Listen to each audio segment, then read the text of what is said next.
kalau kau nak main-main dengan aku, baik kau masuk rumah sekarang.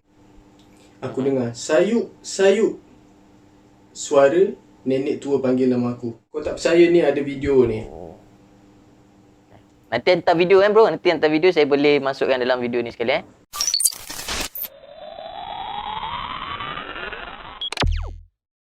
Assalamualaikum warahmatullahi wabarakatuh dan salam sejahtera. Selamat datang kepada korang yang baru pertama kali sampai ke YouTube channel Zahid Asnar, dan kepada korang yang dah lama menyokong YouTube channel Zahid Asnar, terima kasih saya ucapkan. Video malam ni merupakan satu video yang sangat-sangat special bagi saya sendiri, dan special juga untuk dikongsikan dengan korang semua. Sebab dalam video kita pada malam ni, saya akan kongsikan dengan korang semua kisah seram. Tapi bukan kisah seram saya sendiri, tapi kisah seram daripada seorang TikTok famous yang sangat-sangat terkenal. Yang mana kalau saya sebut nama dia, memang saya garanti semua orang yang menonton ni semua kenal penyelah dia. Dan watak TikTok famous tersebut tak lain dan tak bukan adalah Ladang Bro. So hari ni saya akan cuba untuk kontak Ladang Bro dan minta untuk Ladang Bro kongsikan kisah seram dia bersama-sama dengan kita semua. Sebenarnya saya dah pun cuba untuk berhubung dengan dia baru-baru ni, dan memang dia dah setuju untuk berkongsi kisah seram dengan kita semua. Tapi sebelum tu kita nak bagi salam dulu lah kat dia kan. Kita tak nak nanti call-call terus dia terkejut. Takut dia tengah makan ke ataupun dia tengah buat apa-apa kan. Jadi kita bagi salam dulu. Kita tanya dia dulu apa khabar. Kita bagi salam pendahuluan. Bismillahirrahmanirrahim.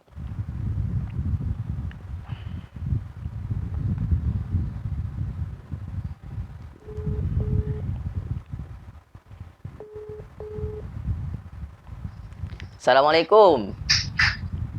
Waalaikumsalam. Ladang Bro itu? Ya, saya. Ya. Okey. Ladang Bro, malam ni macam kita dah bincang lah. Kita nak minta Ladang Bro untuk kongsikan beberapa kisah seram yang pernah Ladang Bro alami ataupun yang Ladang Bro tahu lah. Boleh ke? Boleh. Boleh Boleh. Ladang Bro sekarang sihat Sihat. Sihat, Alhamdulillah. Ladang Bro pun sekarang ada kat Selangor kan? Betul. Saya ada kat Selangor sekarang. Kira Ladang Bro dah tak berladang lagi lah. Dah tak berladang. Jadi dah yang panggil Ladang Bro. Oh, Jangan panggil Ladang Bro panggil Bro je. Ya, betul. Okey Bro. So malam ni ada berapa kisah seram yang Bro nak kongsikan kepada kita semua? Malam ni saya nak kongsikan 2 kisah seram. 2 kisah seram. Dan kisah seram kedua Aha. akan memeranjatkan awak. Akan menakutkan, menyeramkan betul lah mana kata kisah seram yang kedua tu. Betul. Betul So dah ready? Ready? Dah ready? So kalau dah ready, bismillahirrahmanirrahim.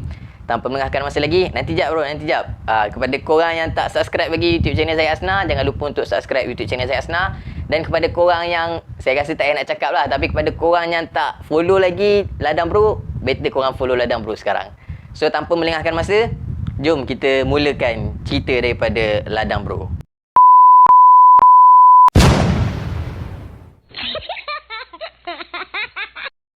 Okey, cerita seram yang pertama ni berlaku pada malam, kau mesti fikir malam Jumaat kan, bukan malam Jumaat bro.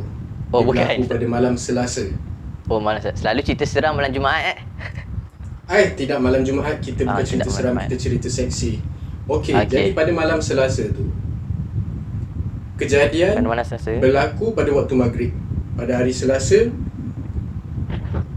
aku dulu masa dekat ladang, aku ada, bukan pembantu lah, tapi peneman, seorang budak kampung.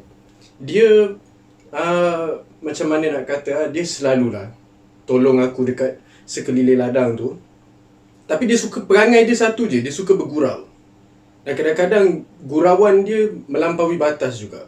Tapi pada hari Selasa tu, lepas aku dah luangkan sehari dengan dia kan, dia macam clingy sikit tau. Dia macam suka merantaikan diri dia dengan aku. Jadi bila hari Selasa tu, semasa waktu maghrib, dia baru je balik. Dia baru je balik bro. Lepas tu aku pun masuklah rumah. Masa tu aku duduk seorang. Dekat sebelah ladang tu aku duduk seorang. Jadi aku masuklah rumah. Masa aku nak masuk bilik air nak mandi je, aku dengar bunyi ketukan dekat pintu. Aku macam, budak ni tak balik lagi ke? Lepas tu kan, Masa tu bro seorang lah kat rumah? Masa tu aku seorang, betul. And Masa then tu bro seorang. Lepas tu bro. lepas ketukan tu, aku pun bukalah pintu. Aku buka pintu, aku tengok tak ada orang. Aku macam, budak ni suka bergurau. Satu perangai budak tu dia suka bergurau, Mat. Jadi aku pun dengan pakai towel, dengan pakai towel dekat atas belakang, pakai towel kat bawah, aku pun keluar rumah tu macam cari budak tu. Tiba-tiba masa aku keluar tu kan, mulut aku celupar, Mat. Aku cakap, kalau kau nak main-main dengan aku, baik kau masuk rumah sekarang. Aku masa tu bergurau senda. Tapi mulut aku celupar, Mat, time tu. Kira nak bergurau dengan budak tu lah masa tu. Nak bergurau dengan budak tu. Sebab masa tu dah maghrib. Aku kata masuklah rumah kalau kau nak bergurau. Jadi tiba-tiba terasa satu angin yang sejuk berderau, Mat. Bulu roma aku belakang ni tiba-tiba berdiri. Aku macam, ui, ini dah lain macam ni. Aku cepat-cepat masuk rumah. Tak fikir. Lepas tu Bro. pada waktu malam aku selalu dekat ladang sana. Aku pukul 12 dah tidur dah. Kau dah tidur. Jadi waktu aku tidur malam tu, aku dah tak fikir dah pasal kejadian petang tu. Okay. Tiba-tiba masa aku tidur, aku termimpi satu lagi kisah yang merenteng jiwa aku. Masa tu aku dekat asrama tau. Masa aku dekat asrama dulu, aku pernah kena kacau. Tengah tidur malam-malam, tiba-tiba dengar bunyi orang ketuk aku punya locker. Aku dengar bunyi ketuk locker. Okay. Sampai dalam mimpi, babe. Bunyi tu masuk sampai dalam mimpi. Tiba-tiba pukul 4 pagi macam tu, aku terjaga daripada tidur tu. Dan bunyi yang daripada dalam mimpi tadi tu, ada, Mat, dekat luar. Bunyi tu ada dekat luar. Kau faham tak? Maknanya sebenarnya bunyi tu bukan dalam mimpi lah. Betul-betul ada dekat. Bunyi tu bukan dalam mimpi. Betul-betul ada kat rumah bro masa tu. Yeah. Lepas tu bro buat apa? Lepas tu aku pergi mandi, aku sambung tidur. Sebab selagi dia dekat luar rumah, aku tak ada masalah. Jangan dia dekat tepi telinga aku. Takut, Mat. Ya. Duduk seorang-seorang kan, tiba-tiba bunyi macam tu malam-malam, siapa lagi kan? Betul. Jadi tamatlah cerita yang pertama. Cerita yang pertama habis. So dia tak ada dia kacau-kacau bro tidur apa, tak ada lah. Tak ada, dia kacau dia dengan bunyi saja. Dan bunyi tu bunyi yang sama, kau faham tak? Bunyi ketuk locker yang sama. Sebiji lah, exactly macam dalam mimpi lah. Exactly macam dalam mimpi dan exactly macam kejadian dekat asrama dulu. Ya.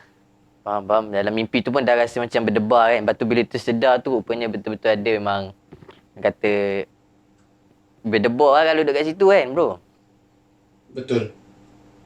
Okay, so tu lah kisah yang pertama daripada bro lah. Kisah tentang macam mana budak yang bro ingatkan budak yang suka bergurau tu yang datang rumah waktu maghrib.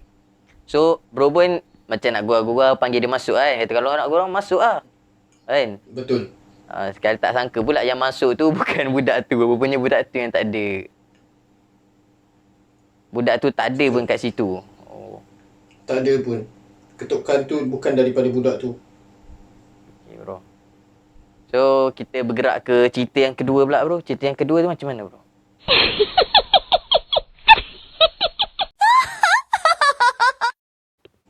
Okey, cerita yang kedua ni berlaku sewaktu aku baru habis live dekat TikTok. Baru habis live kat TikTok Maghrib ke bro? Ya. Sebab selalu kan bro buat live petang nak dekat maghrib kan? Ke malam? Kejadian ni terjadi masa aku tengah rancak buat live daripada pukul 10 sampai 12 malam. Pukul 10. Okay bro. Waktu tu aku buat live dekat luar bro. Aku buat live, pasang unggun api, lepas tu aku bermasak dekat luar. Masa tu aku suka bermasak, suka buat konten masak. Hmm. Masa live, aku suka bergurau tau dengan viewers. Aku macam, dekat belakang sana dengar macam ada bunyi lah. Lepas tu aku keluar daripada frame kamera live tu, aku sarung kain aku sarung kain batik nenek aku. Lepas tu aku pergi dekat belakang pagar. Kononnya macam paranormal, tapi sebenarnya tu aku. Tapi aku suka bergurau macam tu. Faham tak? Aku suka bergurau. Faham. Buat macam, tiba-tiba ada nenek dekat belakang pagar. Mak, time tu aku tak fikir tu. Time tu aku fikir just nak menghiburkan orang je. Tapi kesan dia, Fine lah. kesan dia dekat aku adalah aku kena ganggu lah. Sebab aku macam mencabar benda tu. Faham tak? Macam, kau nak. Sabar je aku bagi. So, apa yang terjadi kat bro lepas pada tu? Lepas aku end live, dengan suasana yang gelap, bercahayakan bulan dengan unggun api je, aku dengar sayup suara nenek tua panggil nama aku. Tapi bukan dekat kawasan perumahan. Sebab kat ladang aku dulu, sebelah ladang, sebelah lagi perumahan. Dan panggilan sayup tu kan terdengar dekat kawasan Reban. Alif. Hoi Mat. Sekali je dia panggil meremang Mat. Sekali je dia panggil meremang. Ya dah. Alif. Pukul berapa masa tu? Pukul 12 lah. Kira lepas habis Masa live pukul 12 tu. Ya, masa tu pukul 12. Tak silap aku 12 suku macam tu. Memang meremang tu. Belum lama kalau pukul 12 orang panggil tiba-tiba daripada Reban pula tu. Tergerak hati aku untuk pergi tengok tau. Sebab time tu aku rasa macam aku jantan gila babe. Tergerak hati aku untuk pergi tengok. Berani bro, kita tengok. Lepas tu bro? Tapi aku tak berani lah. Aku fikir kau jangan cari pasal. Kau dah buat stunt macam-macam, kau jangan cari pasal. Aku pun terus lari masuk rumah. Tak ada apa yang berlaku. Tapi kejadian pada esok paginya buatkan aku menyesal babe. Malam tu aku bergurau macam tu. Pagi esok aku pergi masuk ke ladang. Kau tahu tak apa jadi bro? Tak tahu bro. Bro tak cerita dia tak tahu apa jadi bro. 50 ekor ayam aku mati. 50 ekor ayam aku bergelimpangan dekat dalam Reban, dekat luar dan dekat kawasan-kawasan. Bro, yang ayam bergelimpangan tu memang betul-betul lah. Memang 50 ekor, tak tahu kenapa tiba-tiba bergelimpangan. Aku tak tahu kenapa. Time tu pagi aku bangun, waktu subuh, keluar pergi tengok je bergelimpangan mat ayam. Kau tak percaya ni ada video ni. Nanti hantar video kan bro? Nanti hantar video, saya boleh masukkan dalam video ni sekali Boleh bro. Boleh Boleh. Okey bro, cantik bro. Rekod ni bang 70 ekor semua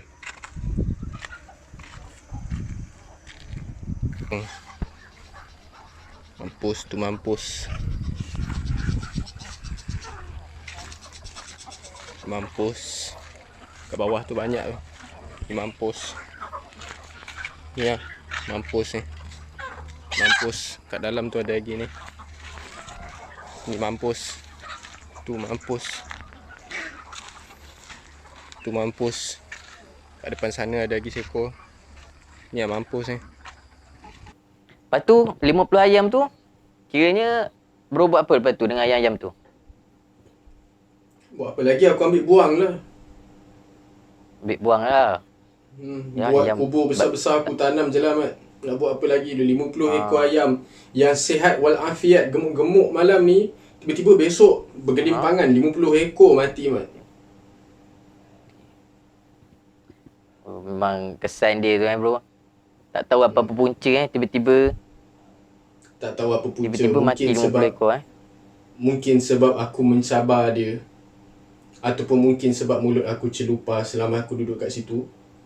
Tapi 50 ekor ayam aku mati dalam satu hari. Dalam satu hari. Bukan setakat sakit terus mati, memang terus mati macam tu je. Terus mati bro. Sehat walafiat, memang tunggu masa untuk jual. Terus mati bro. Allahu. Sangat-sangat kata di luar jangkaan kan. Tak terfikir pula untuk berlaku sampai macam tu tau. Betul. Jadi sampai itu sajalah pengalaman seram aku, sebab aku duduk kat sana hanyalah 3 tahun. Dan itu saja pengalaman seram yang aku sanggup kongsi pada malam ni. Tu kira pengalaman seram sepanjang bro menjadi ladang bro. Betul. Pengalaman seram semasa menjadi ladang bro lah. Memang bagi saya cerita tu sangat-sangat menarik lah bagi saya. Seram lah, memang seram. Untuk yang pertama tu, kalau saya memang tak tahu nak buat apa kan. Tengah tidur seorang-seorang, lepas tu dengar bunyi ketukan lokal sebiji macam nak mimpi tu. Memang kalau kena kat saya tak tahu lah kan. Mungkin saya dah tak tidur lepas tu. Mungkin saya dah tak tidur, saya keluar pergi mana-mana ke kan. Sebab kadang-kadang takut ni daripada duduk seorang, baik kita keluar pergi kedai-kedai ke kalau ada yang buka kan. Lepas tu yang kedua tu pula, pergi kedai pukul 4 pagi Mat. betul juga kan, kat sana mana ada kan. Sekarang mana ada PKP apa lah. Okay. Kalau saya dah lari lah pergi rumah nenek ke kat mana-mana kan. Lepas tu yang kedua tu pula niat nak gurau masa live je. Nak buat macam hiburan je lah kan untuk viewers-viewers semua. Sekali dia datang bisikan panggil nama bro. Lepas tu tiba-tiba esoknya malam tak ada gangguan. Esoknya tiba-tiba terus mati semua ayam Betul. Memang sangat-sangat menarik lah bro cerita bro ni. Menarik dan seram pada masa yang sama. So terima kasih lah bro sudi berkongsi cerita tentang kisah seram semasa pengalaman sebagai ladang bro, berada di ladang dulu. Dan memang saya sangat-sangat appreciate lah. Saya sangat-sangat berterima kasih untuk bro hari ni berkongsi masa dengan kita bersama-sama untuk orang mendengar, untuk penonton-penonton mendengar kisah seram daripada ladang bro sendiri. So kalau ada apa-apa kata-kata untuk peminat-peminat bro yang tengah menonton ni yang bro nak sampaikan, boleh bro? Nak cakap apa kat diorang? Silakan. Boleh. Sebelum tidur, jangan lupa basuh telur. Assalamualaikum. Waalaikumsalam. Tu je orang kata pesanan daripada ladang bro. Sebelum tidur, jangan lupa basuh telur. Alright bro. Terima kasih banyak-banyak bro sudi meluangkan masa dengan kita semua. Dan pengajaran yang kita dapat daripada cerita bro tadi tu, kalau ada apa-apa orang kata macam gangguan-gangguan ke, kita jangan celupar mulut lah kan. Jangan nak suruh dia masuk rumah ke. Lepas tu jangan berani-berani lah dalam nak bergurau, dalam nak menghiburkan tu ada batasnya. Ni macam kita mencabar dia tu yang dia menunjukkan dia punya rupa ataupun dia panggil kita ataupun dia buat apa-apa yang kita tak nak lah kan. Betul. So sekali lagi bro, terima kasih banyak-banyak kerana sudi berkongsi kisah seram dengan kita semua malam ni. InsyaAllah semoga bro sentiasa dalam pelindungan dan rahmat Allah SWT. Terima kasih dan semoga dimurahkan rezeki bro. InsyaAllah. Yang penting, amin. Sebelum tidur, jangan lupa basuh telur. Alright bro, terima kasih banyak bro. Okay, sama-sama bro. Alright, terima kasih. So, itulah kisah seram yang telah dikongsikan oleh ladang bro ataupun sekarang lebih dikenali sebagai bro sajalah sebab mengikut ladang bro dia pun dah tak berladang sekarang. Dan kisah seram tu memang sangat-sangat menarik dan kepada kita semua kita ambil iktibar dan pengajaran daripada apa yang kita dapat malam ni. Jangan kita celupar mulut kita, jangan celupar dan jangan kita dalam bergurau, dalam berhibur tu jangan berlebih-lebihan. Jangan kita memanggil dan mencabar dia untuk datang. Apa-apa pun dalam kehidupan kita ni memang tak dapat dinafikan, bukan manusia saja makhluk yang ada atas muka bumi ni, ada lagi makhluk-makhluk halus yang lain yang kita tak nampak. Tapi jangan kita takut kepada makhluk. Takut kita hanya kepada Allah Subhanahu Wa Taala. Jangan takut tapi jangan cabar. Jadi, terima kasih kepada korang yang sudi menonton sehingga ke akhir video ini. Kalau korang ada kisah-kisah seram daripada korang sendiri yang korang berminat untuk dikongsikan dalam YouTube channel Zahid Asnar, boleh je DM dekat IG saya. Link untuk Instagram Zahid Asri nanti saya akan tinggalkan dekat ruangan description di bawah. Akhir kalam dari saya, tiada Tuhan selain Allah. Assalamualaikum warahmatullahi